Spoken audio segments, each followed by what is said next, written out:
Hey, what's up, guys? It's the Sports Blitz here, and we're back with another NFL mock draft. Before we get into it, make sure to smash that like button and subscribe. Guys, only about 7 or 8% of you guys that watch my videos are subscribed. I think we can do a lot better. I think we can get that percentage a lot higher. We're also super close to 1,250 subscribers, so if you could help us reach that goal, that'd be appreciated.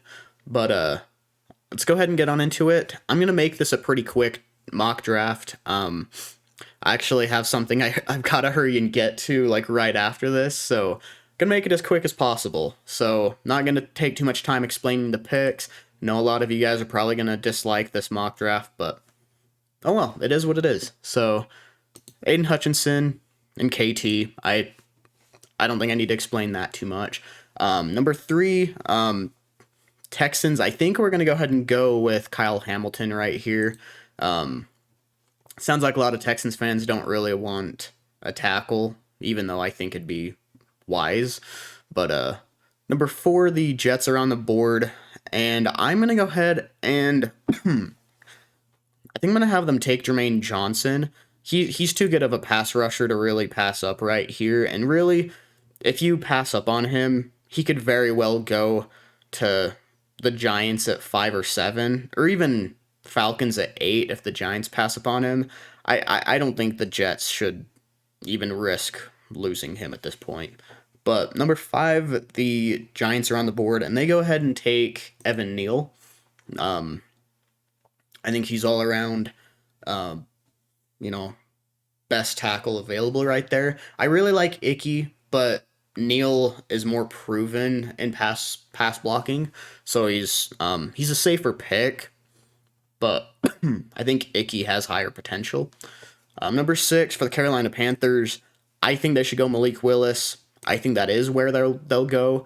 I think there's the potential to maybe trade back a couple spots, maybe see if they can get Kenny Pickett. But for right now, I think they go Malik Willis.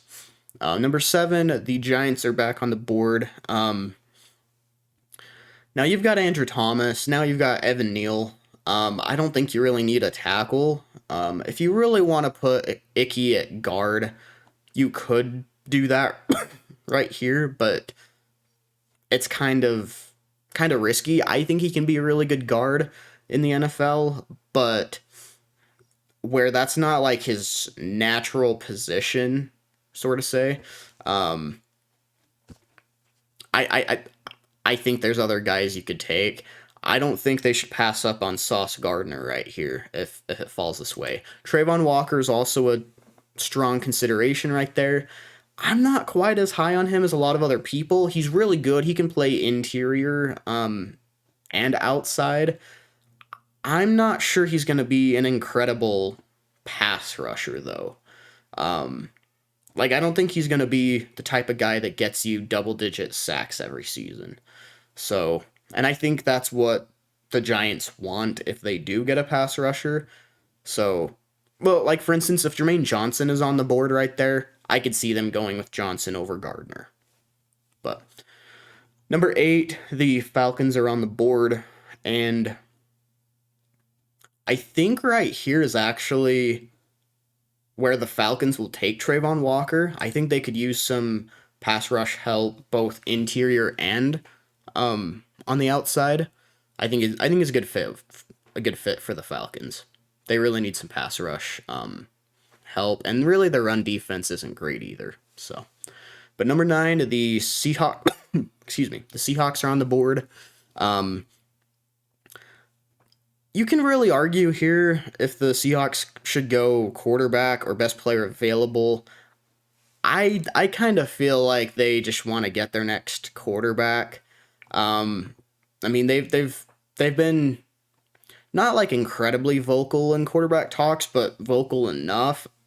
I mean, they were very active in the Deshaun Watson stuff when they first traded Russell Wilson. And then they were active in the Baker Mayfield talks. I want to say I heard a little bit about Jimmy Garoppolo, but obviously that's divisional, so probably not going to happen. And then even the talks with Colin Kaepernick. So, I don't know. For me, it just kind of sounds like they want a quarterback. So I'm going to go ahead and have them take Kenny Pickett right here. But again, they could go best player available if they want, and I think it'd be just as good of an idea. But the Jets are on the board now, and I'm going to go ahead and have them take, let's see. I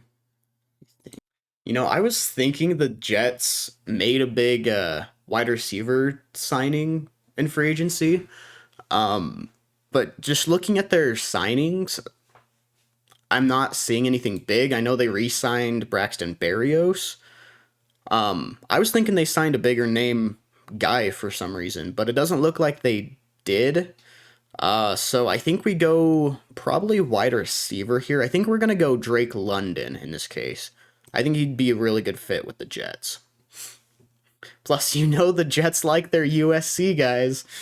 I know the Jets fans get that joke. Poor Darnold. But the Commanders are on the board here. Again, this is another case with Icky that again, I don't know he really falls this far. If teams are strictly going best player available, he'll go in the top 10. Ikem Ekwonu is a top 10 player in this draft. I think there's a real possibility that maybe he could go to the Texans, maybe the Giants if they like him over Evan Neal, or like I said, if they want to use him at guard. I just don't know how much they'd want to risk that. But in this case, he falls to 11. Commanders get a stud right there. But the Vikings are now on the board. I think right here, I think we go ahead and go. I think we go Derek Stingley. I think he's the pick here. Then the Texans are now on the board, and I think we've got to go with. I'm going to help fix their secondary a lot. Let's get Andrew Booth. Between him and Kyle Hamilton, that secondary is going to be so much better than it had been in recent years. I really like that corner and safety combination. Then the Ravens are on the board here. I think we're also going to get a corner for them. I think we're going to go Trent McDuffie. Now, I'll be honest, I think Trevor Penning here is definitely in strong consideration. He is who I actually mocked the Ravens last time. Because you got Ronnie Stanley, obviously, and then they signed Morgan Moses, but Morgan Moses is already 31 and kind of in the tail end of his career.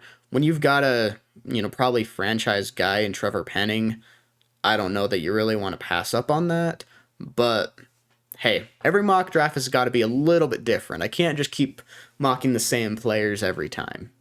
So here for the Eagles, I'm going to go ahead and do something a little bit different. Like I said, I always go Devin Lloyd here for the Eagles. We're going to do something different to start. So we're going to mock Garrett Wilson there. I think he's a really good route runner. He's not going to be the big body receiver that the Eagles honestly kind of need, so maybe Treylon Burks is a good fit here too. But Garrett Wilson's just a really good route runner. He's super fast. Had a really good combine showing. I think that rose his stock quite a bit, actually. I think that'll really help Jalen Hurts look better. But Eagles are still on the board here, and I think Eagles, honestly, I don't think they can pass on Jordan Davis. I really don't think they can pass on Jordan Davis right here. I don't see a scenario they pass on that. 17, the Chargers are on the board. They go Charles Cross. Saints, they re-signed Jameis Winston. So I think they go ahead and just get him a weapon in Jameson Williams. Good deep threat. Jameis Winston likes throwing the ball downfield. It's a good matchup. Now for the Eagles, we'll go ahead and go Devin Lloyd. I think there's a real possibility he goes, between 15 and 19 right there, but we decided to go ahead and mock him to 19 right there. He's just a playmaker. He can cover, he can rush the passer, he can stop the run. He can literally do anything they ask. So, but Steelers, they get their, franchise tackle and Trevor Penning. He can play on the left or right side, and he'll be an absolute stud. Let's see. So Patriots need I believe they need a wide receiver. Sorry, there's been so many free agent signings lately that I need to make sure they didn't sign one that I forgot about. So yeah, no, they didn't make a big wide receiver signing or anything. Honestly, I really like Chris Olave in the Patriots system. He's really good after the catch. Much like Garrett Wilson, he is a really good route runner. He's super fast. I think he's going to be a really good fit in the Patriots system. That's kind of a scary thought, actually. But then the Packers are now on the board. I mean, honestly, they need a wide receiver really bad right now as well. Obviously with the Davante Adams trade.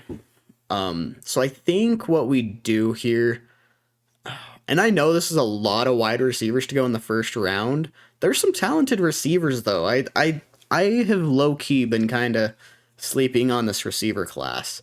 I don't think there's any Jamar Chase, type of receivers that are gonna break out and have a freakish rookie season. But there's some really good receivers in this class. I think we go Treylon Burks right here. Jahan Dotson again is another option. But yeah, right now we're going with Burks. Then the Cardinals are on the board, and I think right here, we've got to go with the best corner available. And right now, that's Kaiir Elam, another guy that too many people have been sleeping on. He's a guy that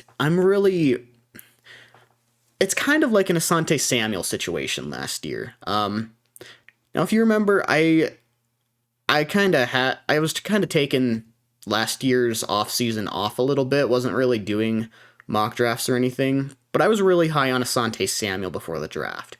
In fact, he was actually the first corner that I was really studying in the, I guess, what would have been the 2020 college season. He was kind of the first guy that I really studied, even before Derek Stingley. Keep that in mind.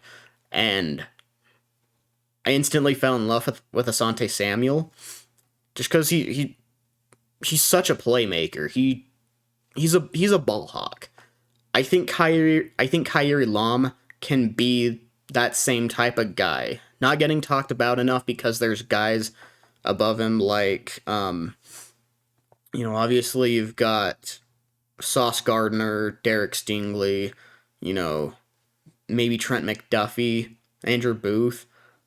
But Kaiir Elam is a guy that just not many people are talking about, and I think he's going to be really, really good. But then the Cowboys are on the board here. I'm going to go with Linderbaum this time. If he really falls this far to the Cowboys, I think Cowboys fans will be very happy with that. 25, the Bills are on the board. I'm going to go Zion Johnson right now. I think they really...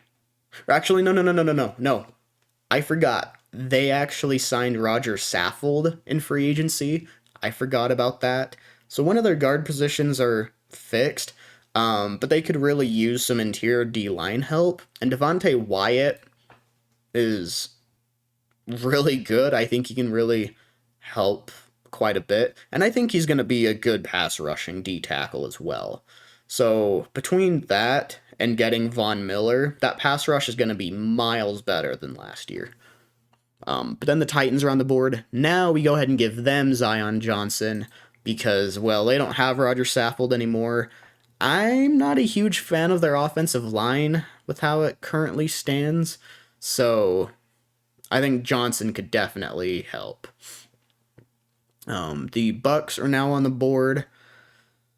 I think they could probably use a corner, to be honest. So looking at the options available, I like Roger McCreary more than Woolen and Gordon. Um, Woolen is really, really fast, but I think he's going to take a couple years to really develop into a solid corner. And I think the Bucks are a team that, while Brady is still playing, they want to win as much as they can. Roger McCreary, I think, is more ready than Woolen is right now. And I think he's just a better, better prospect all around than Kyler Gordon. Roger McCreary is very lengthy. Can really get a lot of pass breakups and everything. Yeah, I think it'd be an instant game changer for the Bucks. Then the Packers are on the board now, and this time we got to go edge. We're going to go with George Karlaftis this time. You could definitely argue David Ojabo, but again, that I believe it was an Achilles injury that he got at his pro day. That's going to scare a lot of teams. That's an injury that a lot of players really struggle with later on in their careers too, so it gets really scary. Here for the Chiefs, they did, after the Tyreek Hill trade, they did sign Marquez Valdes-Scantling, but I still don't really see like an amazing wide receiver one for them. I think Jahan Dotson can be that guy. He is incredible. Super fast. He plays a lot bigger than he really is. I want to say he's only like 5'9", 5'10". I don't know the exact measurements, but I remember hearing that he was a pretty small guy. But he plays big. Like he's an athlete. He will make good plays for that Chiefs offense. And then the other Chiefs pick right here, I think has got to be, I think we're going to go ahead and go, let's see. I think we're going to go David Ojabo, help that pass rush. You could also argue Daxton Hill or Jaquan Brisker. I'm not a big fan of Lewis Cine right here, but Daxton Hill or Jaquan Brisker as well, just because they're probably not going to get Tyrann Mathieu back. But I think they want to improve the pass rush first, so I think they're going to take a chance on David Ojabo. Then the Bengals are on the board. I'm going to go ahead and give them Kenyon Green. This is just a matter of, yeah, their offensive line got a lot better this offseason, but they could definitely use another guard. I know they signed the one guard, I believe it was Alex Kappa, I believe, that was with the Bucks.